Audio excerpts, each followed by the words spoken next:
All right, ladies and gentlemen, welcome. My name is Dave, and this is the Radical Independent. Today, we've got a really special guest, brand new guest to the show. His name is Keith Knight. He is the managing editor at the Libertarian Institute. He's also host of the Don't Tread on Anyone podcast and the editor of the Voluntarist Handbook, which sounds really interesting. I've kind of went through some of it. It's a collection of essays, excerpts, and quotes. Keith, welcome to the show. Thanks for being here. Thank you for having me, sir. It's a pleasure. I love that shirt, by the way.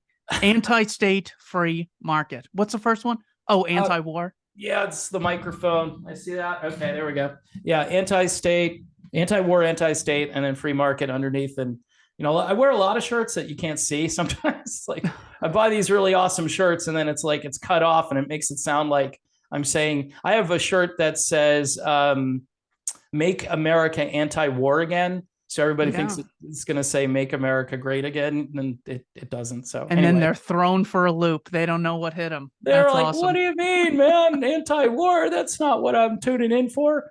So welcome to the show.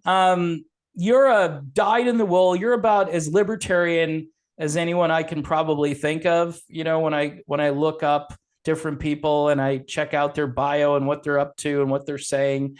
And a lot of people are, I guess some of the people on my particular channel, they come from a more, I would say, center-right, maybe center-left, a few of them. I was a big supporter of Tulsi Gabbard, her presidential campaign. And I've had a little bit of black-pilled, I guess, last, I would say, 6 to 8 months where I've just said, I don't know anymore. I'm thinking there's really nothing I can do politically.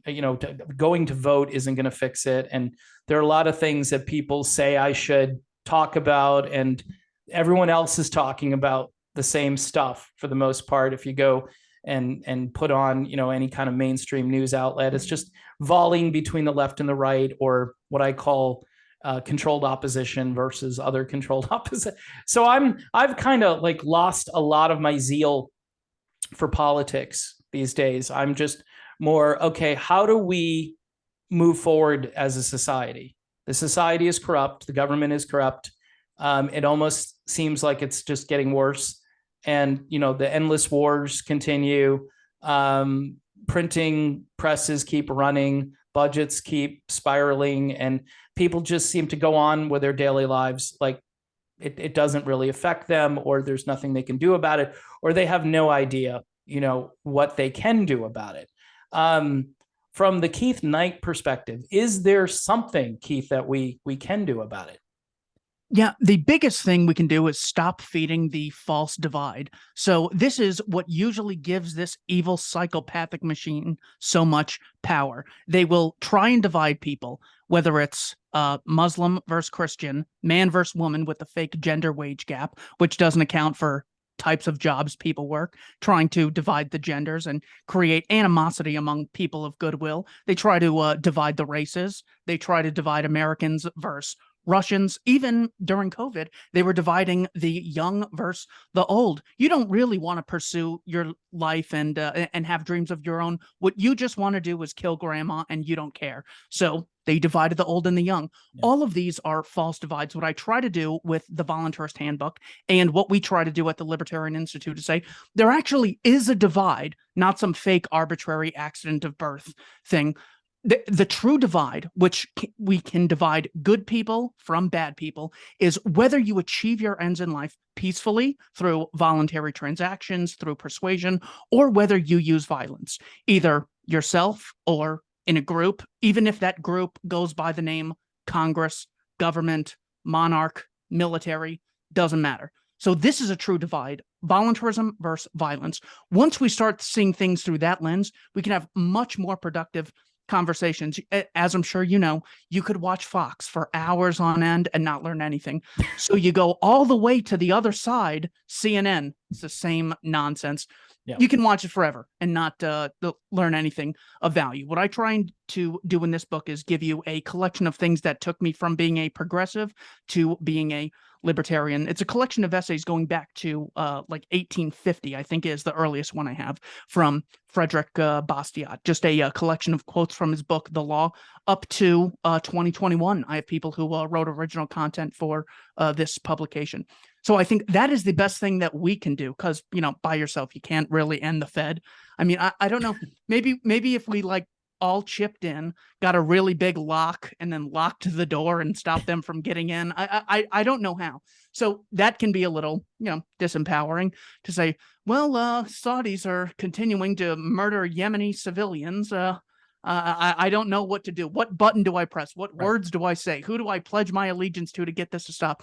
The main thing we can do in our lives is stop feeding the false divide and give people a sense of meaning by giving them a true divide, something like voluntarism versus violence. And we see how productive this is in countries that move away from heavily command economies to a much more free market. The best example might be China or Singapore or Hong Kong or even Sweden. Now, the liars will always say that Sweden is socialist. It's like the Soviet Union, but just in Sweden is what they try to sell it as.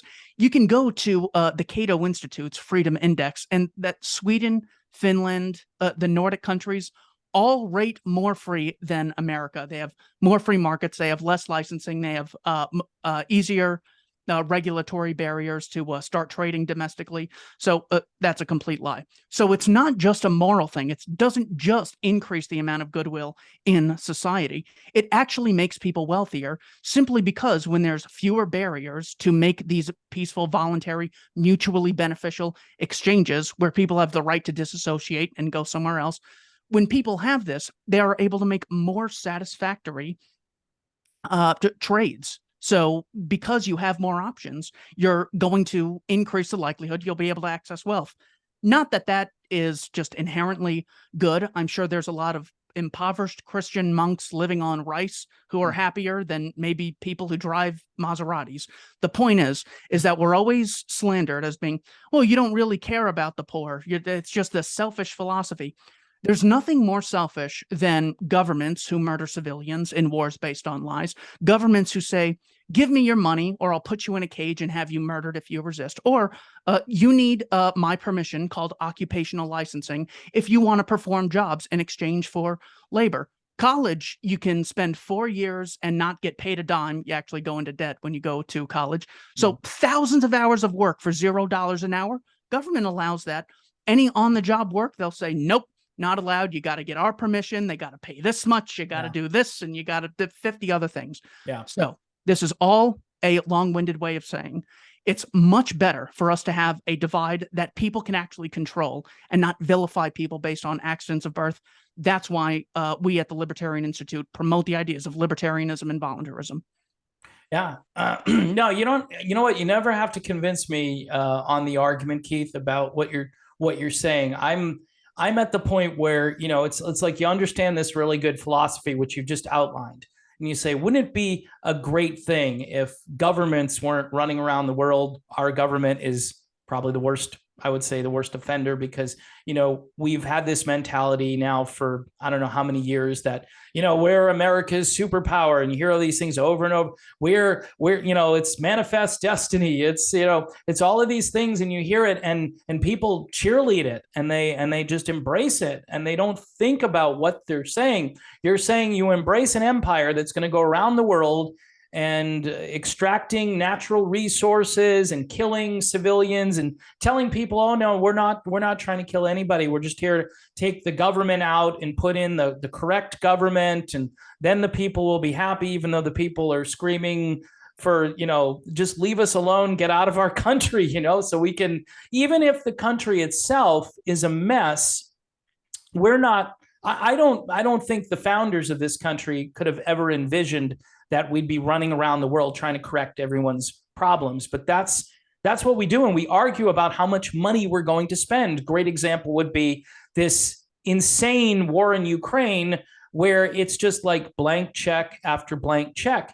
And you've got both parties. You've got enough of, you got pretty much all the Democrats, minus like two, and you've got a number of Republicans who are supposed to be different. And this is where I get very black pilled. And I'm like, well, what does it matter? They're going to get the money. They're going to get the majority. I look and they every other day on TV, it's like, oh, we got to raise the debt ceiling. Like today, oh, we're going to shut down the government. They're going to shut it down. I'm like, why? They're in a lame duck. Just vote all the money you need in. Just raise the debt ceiling. Do what you're going to do. In the meantime, Keith, how does the individual kind of guard themselves and say, okay, this, and I liken it to a beast system. That's what I would say. We're in the beast system, right? How do you pull out of the beast system as an individual? Do you make a parallel economy? Do you skirt the law? Do you see, this is where I'm at now. I mean, there are a lot of people in this country who are very upset because they don't see, like, the courts don't help them. Politics don't help them. You could go for all three branches of the government are useless. The executive branch is controlled. It's been controlled for how long? And so everybody just sits here and they go, okay, I wish things were different. I wish we could fix this. I'm going to go vote. And then they vote and nothing happens. It sometimes makes it worse, quite honestly. And then you've got, suspicions that maybe your votes aren't really being counted properly or something. We wouldn't want to break the YouTube algorithm and suggest that the votes aren't being counted properly. So now you're back to, okay, I'm an individual. I've got my life. I've got my family. I know what I believe in. I'm a decent person. I'm not, the other issue right now is the culture is going insane, right? So you're watching the culture go insane with all this crazy stuff happening. And you're sitting there going, well, how are we going to reform anything if people aren't, I think it was, I don't know if it was Madison or Franklin or somebody who said, this government is wholly inadequate if it isn't governed, and the people can't govern themselves if they're not decent and moral. And then we have, well, what does that mean? Who's moral and whose morality are you talking about? Is it Christian? I don't care. Are people nice? Are they decent people? Are they trying to do what's best for themselves and their family? And I'll gladly get out of their way if they want to make money. I'm not the guy that says, hey, you hear the class warfare argument. That's been going on for years. I mean, especially on the left, maybe 20 years ago, I would say they were just infatuated with this idea. Well, Bob at the corporation, the president, he's making way too much money and his employees aren't making the same. And I'm like, he's the president. You could make these easy arguments and it just didn't resonate, like you were talking to a wall. So anyway, long-winded here to say, I'm not sure how you pull out of this system. And do you try to reform it, or do you make up, I hear people talking about the parallel economy, like over here, like I got my own parallel economy. And who's to say the state isn't going to, like crypto and all this stuff, like the state's not going to come around and say, I see you over there with your parallel economy. What are you doing? We want a piece of that action. You can't just go ahead and do that by yourself. So what say you, Keith? How do we navigate this? So if we recognize that one of the great contradictions that the average, expert even believes is that, well, monopolies are really bad because they give you worse quality and higher prices than you'd get under free competition. Also, the government should monopolize the court system and monopolize compulsory education. They see no blatant contradiction there. So that is the source of the issue. So what I see as the solution to the issue is any competitors to that monopoly are where we need to allocate both our time, energy, and positive emotions. You can look at Monica Lewinsky was doing a lot of research on how people feel about you can completely control your life. So simply by being happy, kind, and congratulating people you like will make them have more self-esteem and will make them feel more empowered to have things like PayPal, unfortunately, is co-opted. But even when you have something like PayPal, it is a method of allocating money, which uses private dispute resolution organizations. That's a small competitor. So even though now it's totally gone, well, then there's Venmo. And once something like YouTube is,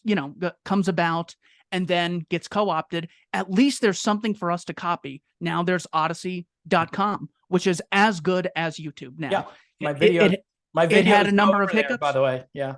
Yeah, there were hiccups at the beginning, as any organization will have.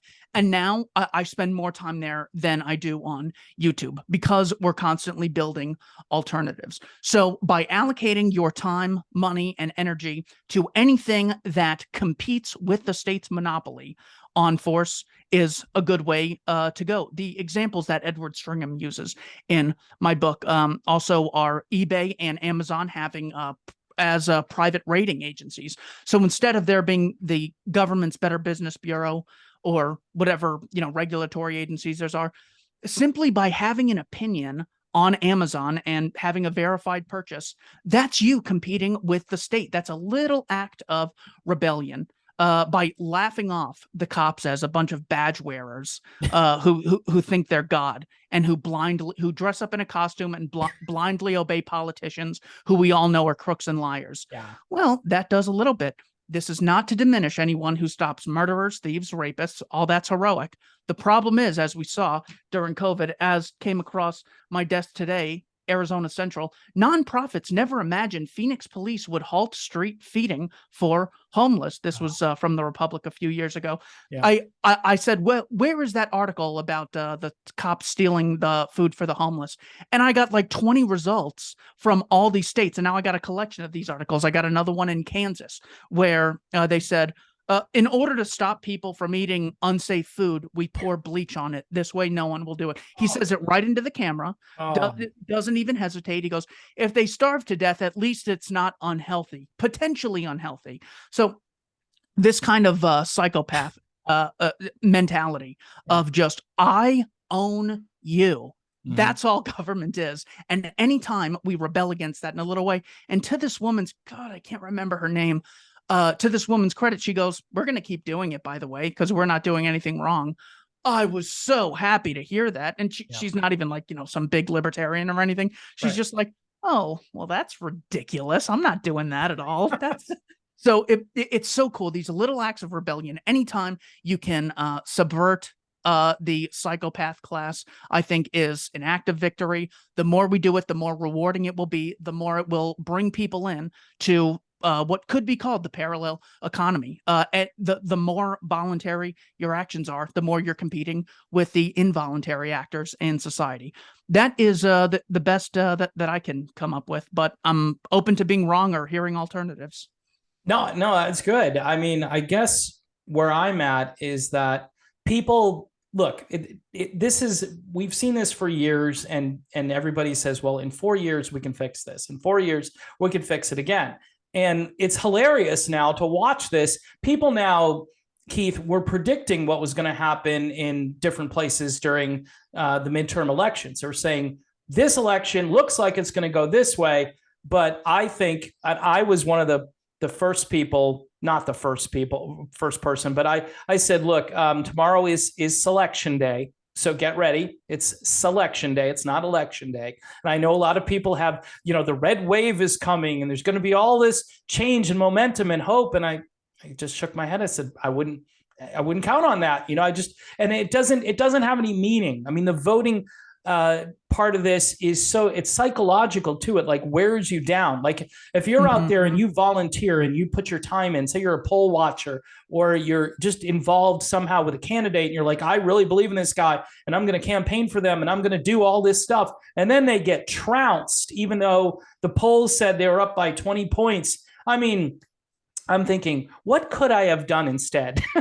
Where could I have put my energy, to help my community or just help my own family, for crying out loud? I mean, you mentioned this, right? It's kind of like the John Galt, it's like the Ayn Rand philosophy to some degree. Like I will do well. And when I do well, that's going to have a ripple effect. I read Atlas Shrugged. It was a very tedious, insane. It took me like 6 months to read that book because I'm not like a voracious reader. And the book is like, I don't know, 1,300, some crazy.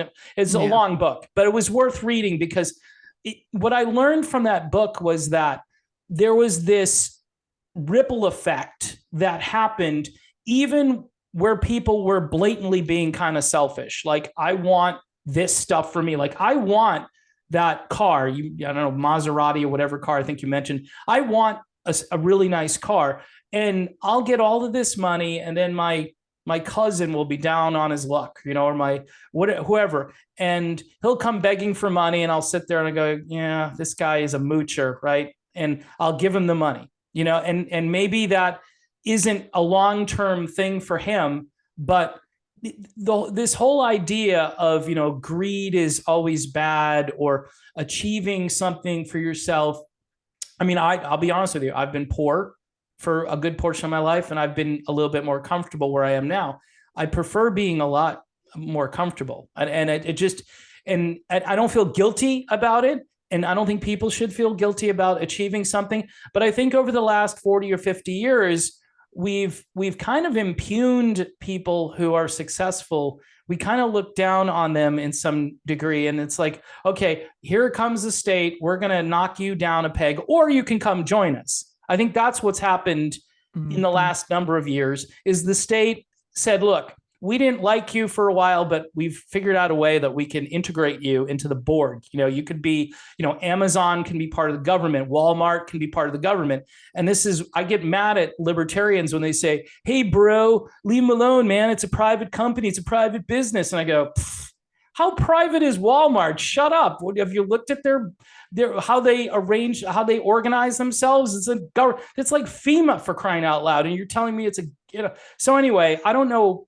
what the correction is on that level, but I do like the idea of kind of ditching the whole thing and going off kind of on your own and saying, you know what, I'm going to find somebody who I can relate to, who I can trust, who does this service, and I'm going to patronize those people. And I think that does need to be kind of like a guiding philosophy. And you mentioned this might be the greatest organizing principle, Keith, the psychopaths and then the non-psychopaths, rather than the left or the right or the Democrats or Republicans. You might have that might be it right there. Get another shirt that says, I'm not a psychopath. Okay. And so you could trust. Not a member of the psychopath class. Yeah. The psychopath party. You're in the psychopath party, huh? Yeah. I've been in there for a long time. So which branch, Dem or Rep? Oh, it's all the psychopath. It's all the same. Yeah, it's all the same. Don't bore me with the details, please. I know. Yeah, I don't think, but there's too much of a reason to be blackpilled. I mean, gosh, my biggest thing is just seeing those barrels of cash in Venezuela, and I'm just like, please, Jesus, give them a longer time preference, a longer time horizon. Don't let it happen here. But now is if it's ever going to happen, we want it to happen at a time where there's something like Bitcoin, where there are some alternatives you can at least reach for. I mean, imagine I'm trying to think of, so my great grandfather was born in the Austro-Hungarian Empire. And they're about to start a massive war, the likes which the planet Earth has never seen. Millions dead, millions starved to death, tons of guys enslaved, getting their limbs blown off, women going without kids and husbands in this horror.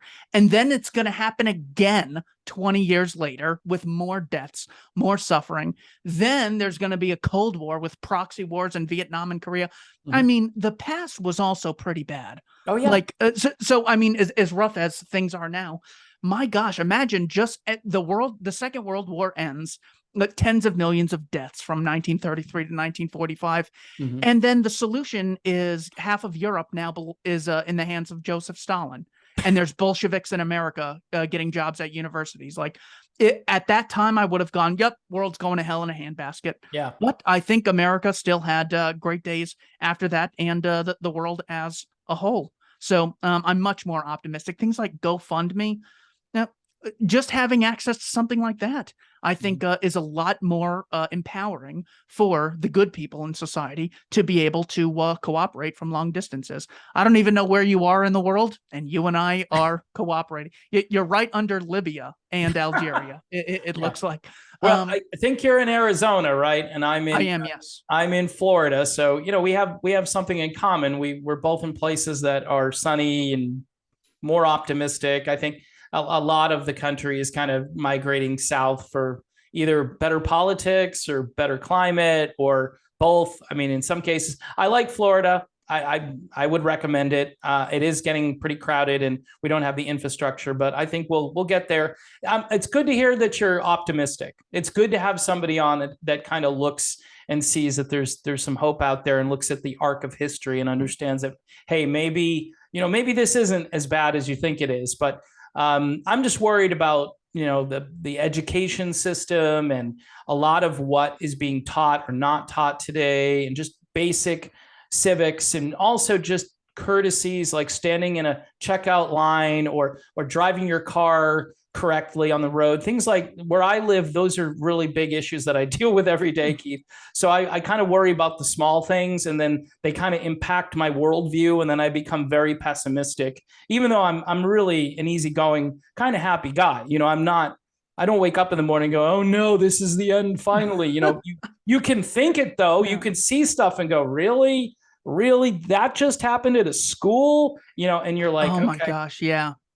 So yeah, certainly. But anyway, well, even on things like violent crime, it was much higher. 1993 was the peak year for violent homicide. So even though these tragedies are happening, even though we have wars in Iraq and Afghanistan that the military-industrial complex kindly delivered us, they were less brutal than my parents' war in Afghanistan and Iraq in the late 70s under the Soviets, and then the Iraq-Iran war. So even when it comes to wars, we're getting a little less deadly. Although the Yemen thing is so horrible, it might be worse than anything else. So even on something like that, you mentioned education. Well, it's not called Kuman. What is the free online service? The name isn't coming to me, but if you type in free online education, now you can have more access to a good quality education at a lower price than any of our ancestors since the frickin' Big Bang. So go to libertarianinstitute.org. It's a free educational archive.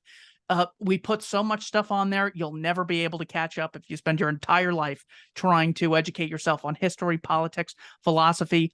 Today's show that I put up was logic and advice from a guy named Michael Humer on how to see through propaganda in the news. You can constantly learn this stuff. So yeah, the education system is just so terrible. And then they have this drag queen story hour, which at first what I thought was just some isolated incidents. The Libs of TikTok Twitter account has just humbled me because they keep putting more videos, and I go, what the hell am I looking at here? Yeah. So yeah, all of that is horrible, but it's being exposed now. There was a lot of pedophiles and rapists. A time called the Franklin cover-up. This was in the 80s. Of course, the Epstein thing went unnoticed, and then independent researchers exposed that. So there's a lot of things to be sad about, but also you won the lottery of being born. It's like, what are the chances that it was you that came from your parents? It's like 1 in a trillion or something ridiculous. So we got to appreciate the one life that we do have, and do what any person of goodwill would, which is speak the truth and seek alternatives away from the statists. Yeah. Okay. You're making me smile a little bit here. This is good. Before I let you go, you mentioned wars and rumors of wars. Let's talk a little about what's going on in Ukraine. I know the Libertarian Institute is covering this, and some antiwar.com, which is another great website people should check out. And I've had Scott Ritter on my show a few times, and he provides some really colorful insights to what's been going on.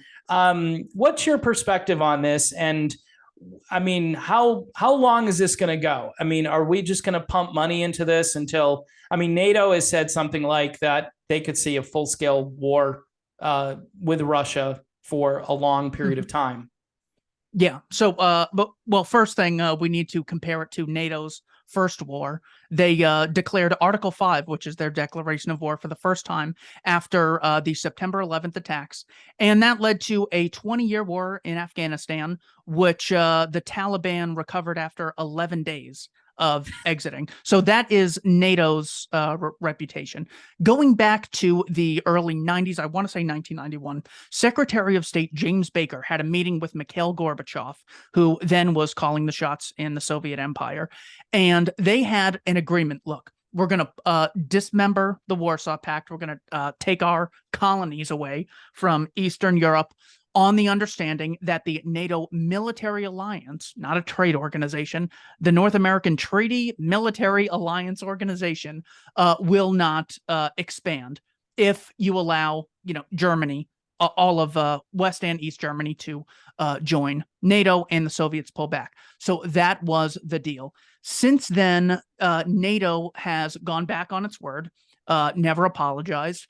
And just as Kennedy would not have allowed the Soviets to have missiles in Cuba, it almost came to a nuclear exchange because that's just too close to their sphere of influence, so to speak.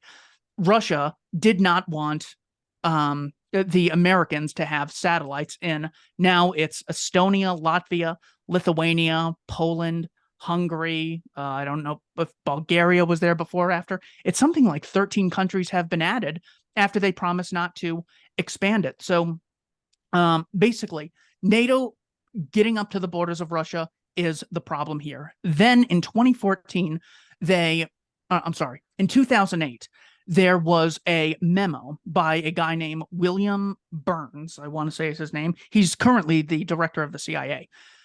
He had wrote a memo saying that it's titled "Net" means "Niet," that Russia's red line is bringing Georgia or Ukraine into NATO. And Sergei Lavrov, the guy who's still there, Russia's foreign minister, said that this is the one thing that would actually cause a conflict, trying to bring Ukraine or Georgia into the North American Treaty Organization. Very similar to this Cuban Missile Crisis issue, where they were just not going to allow someone with an allegiance to the Soviets to have nukes that close to America. So it is well known that this conflict would arise if they tried bringing Ukraine or Georgia into NATO.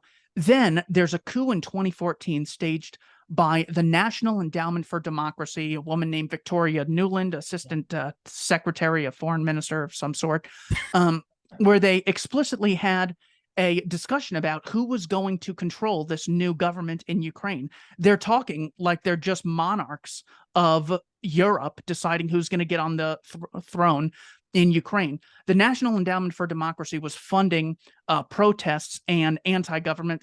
See, when it happens in America, it's an evil insurrection. When they fund anti-government extremists in Ukraine, it's the virtues of democracy. So good. So they started funding anti-government extremists against a guy named, oh God, what was his name? I want to say Viktor Yanukovych is the name of the president at the time. And then and they had enough arms and they were militant enough to get that regime to step down, and they replaced their regime, who was very friendly to NATO. Vladimir Zelensky is now the president, and he has joined forces with Petro Poroshenko, I believe is his name, and he was the opposition. So this war has brought them together, and now he recently went to the Council on Foreign Relations and said, one of the things we need is we got to get back Crimea, and we need more funding, and then we absolutely need NATO membership. This way, all of America and their satellites will back us in an invasion of Russia or the Donbass region. Now, from 2014 to February of 2022, the people living in eastern Ukraine, referred to as the Donbass, they didn't recognize this new coup government. That they all vote for Viktor Yanukovych. Then there's a coup, and they say, well, screw this new guy. We're going to raise the Russian flag and we're going to declare independence, more or less. And the American government didn't appreciate a group of people declaring their independence. Right. So they treated them as though they were terrorists operating against the government, because they kind of were, but justifiably. So they were murdering civilians in Donbass because they had an allegiance to Russia. Yep. Russia then responds by going into Ukraine after 7 years. Even when they voted for independence, Vladimir Putin didn't bring them into Russia. And then recently, Ukraine bombs Poland and then says that Russia bombed Poland, who's a member of NATO. So now all of NATO needs to declare war on Russia. And then, the American ruling class was just silent. And I go, what the heck are they so silent about? And then Lloyd Austin, the Secretary of Defense comes out and says, it turns out it was actually a Ukrainian defense missile that landed in Poland and killed 2 civilians. But Russia is still ultimately at fault because they started this war.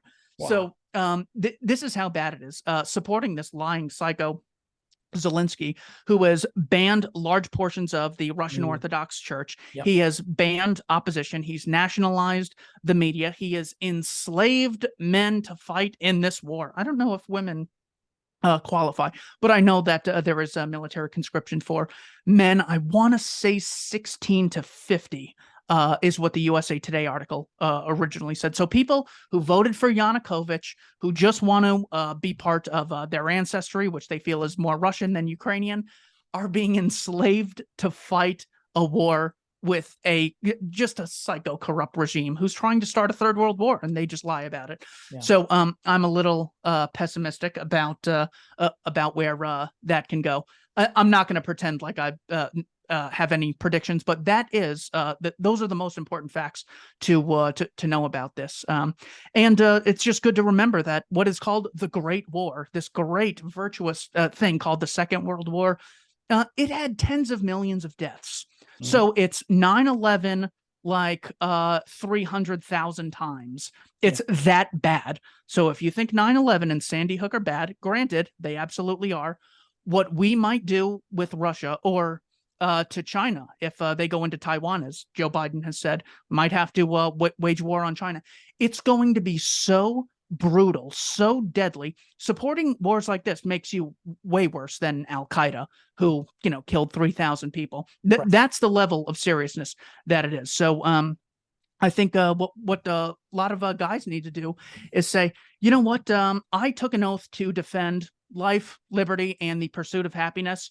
Taiwan, that's determining who has a regime in Taiwan has nothing to do with that. Best thing we can do is lead by example. So I, Mr. Cop, Mr. Military, I'm not going to obey any of those orders. It's going to murder innocent people, and the regimes are both bad. So I'm not going to have a preference on something like that.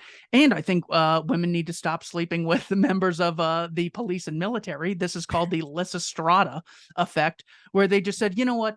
If you guys are going to start a war over something as ridiculous as the ego of the American ruling class, no access to female fertility, I think that would do 500,000 times more than any vote in any election that has ever existed. Wow. That would get men to actually defend things like the Constitution, voluntary exchanges, as opposed to joining the military to find meaning in their life that way.